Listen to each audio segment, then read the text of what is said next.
And welcome to my YouTube channel Life in Biology. I am Amrita Rochlani from Life in Biology team और आज की इस video में हम बात करने वाले हैं रैपिड टेस्ट फॉर कोविड-19 के बारे में। तो चलिए बात करते हैं कि एक्चुअली ये रैपिड टेस्टिंग होती कैसे है। तो इस रैपिड टेस्ट में पेशेंट की बॉडी का ब्लड लिया जाता है और उसमें डिटेक्ट किया जाता है कि उसमें एंटीबॉडीज़ प्रेजेंट है या नहीं है, क्योंकि अगर हमारी बॉडी में कोई भी फॉरेन पार्टिकल इंटर हुआ होगा जिसको एंटीजन बोलते हैं in case of scientific language, तो अगर हमारी बॉडी में कोई भी फॉरेन पार्टिकल इंटर हुआ होगा तो हमारी बॉडी ने उसके अगेंस्ट एंटीबॉडी ज़रूर बनाई होगी। तो अगर उस ब्लड सैंपल में एंटीबॉडीज़ की प्रेजेंस होती है तो इसका मतलब कि वो जो पर्सन है वो इन्फेक्टेड है कोविड-19 से। एंड इन केस ऑफ कोविड-19 हमारी बॉडी में IgG और IgM ये दो एंटीबॉडीज़ प्रोड्यूस होती हैं। तो चलिए बात करते हैं कि ये काम कैसा करता है। तो ये एक स्ट्रिप जैसा होता है जिसमें पहले माइक्रोपिपेट के थ्रू ब्लड सैंपल को कलेक्ट किया जाता है और उसमें वेल में ऐड किया जाता है और देन उसमें बफर सोल्यूशन को ऐड किया जाता है ना। वो बफर सोल्यूशन का वहाँ पे काम क्या होता है कि वो एज ए कैरियर का काम करता है, मतलब वो सैंपल को फ्लो तक, रिजल्ट तक ले जाने का जो काम होता है वो बफर का होता है और वो उस सैंपल की pH को भी मेंटेन करता है।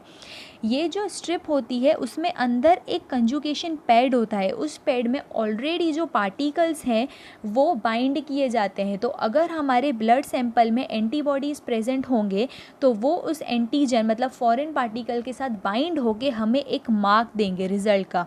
वो रिज़ल्ट कैसे होता है, ऐसे कि सपोज़ इसमें 3 लाइन होती हैं, C फॉर कंट्रोल, G मतलब IgG एंटीबॉडी और M मतलब IgM एंटीबॉडी। तो इन केस ऑफ IgM अगर कोविड-19 का इन्फेक्शन होता है तो IgM antibody within a week हमारी बॉडी में प्रोड्यूस हो जाती है, लेकिन IgG हमारी बॉडीज़ में 14 डेज़ के बाद प्रोड्यूस होती है। तो अगर हमारी बॉडी में, हम ये चारों केस को डिस्कस करते हैं कि सपोज़ हमारी बॉडी में IgM और IgG दोनों का जो रिज़ल्ट है वो प्रेजेंस मतलब डिटेक्ट हुई है, तो इससे क्या होगा कि मतलब वो जो पर्सन है वो इन्फेक्टेड है, ये चीज़ वो कंक्लूड करेगी। लेकिन अगर हमारी बॉडी में सिर्फ IgM पॉजिटिव आया, इसका मतलब कि उसमें रिसेंट इन्फेक्शन हुआ है, इसीलिए विद इन अ वीक वो एंटीबॉडी बॉडी में प्रोड्यूस हुई है। लेकिन in case of IgG antibody अगर उसका सिर्फ पॉजिटिव आता है तो इसका मतलब कि उस पर्सन में इन्फेक्शन हुआ था, मतलब 14 डेज़ हो चुके हैं, इसीलिए IgG एंटीबॉडीज़ प्रोड्यूस हुई है। और अगर दोनों नेगेटिव आती हैं तो इसका मतलब कि कोई भी इन्फेक्शन उस पर्सन के अंदर नहीं है, इसीलिए एंटीबॉडीज़ डिटेक्ट हुई ही नहीं। तो ये था पूरा कि इसमें रिज़ल्ट कैसे डिटेक्ट किया जाता है, लेकिन इस टेस्ट की बहुत लिमिटेशन भी है।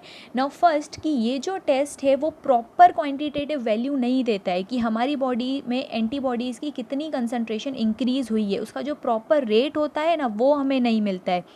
सेकेंडली कि अगर उस पेशेंट की थेरेपी या कुछ भी चल रहा है तो उसकी वजह से कितनी एंटीबॉडीज़ एब्सेंस, प्रेजेंस, उनका कैसे रेट ऑफ फ्लो चल रहा है, वो भी इसमें वैल्यू हम डिटरमाइन नहीं कर सकते हैं। थर्ड कि अगर सपोज़ उसको कोई भी पेशेंट है, उसको फ़ीवर हुआ है तो IgM antibody within a week produce हो चुकी है, लेकिन वो इतनी लेवल तक प्रोड्यूस नहीं हुई है कि वो डिटेक्ट हो सके। तो वो कभी कभी क्या होता है, डिटेक्ट ही नहीं हो पाती है, तो पता ही नहीं चलता है कि बॉडी में इन्फेक्शन हुआ है कि नहीं हुआ है, क्योंकि बॉडी में इतनी एंटीबॉडी प्रोड्यूस नहीं हुई है कि वो डिटेक्ट हो सके स्ट्रिप के थ्रू। तो ये थी limitation. So guys, thank you so much for watching this video. I hope कि आपको ये समझ आया होगा कि ये पूरा रैपिड टेस्ट वर्क कैसे करता है। ये हमारी कॉन्टैक्ट डिटेल्स हैं, आप पेड नोट, असाइनमेंट किसी के लिए भी हमें या फिर मेल कर सकते हैं या हमारे ऑफिशियल इंस्टाग्राम अकाउंट पे DM कर सकते हैं। So guys, thank you so much for watching this video. अगर आपको ये वीडियो पसंद आया है तो please like and share my video and also subscribe my channel.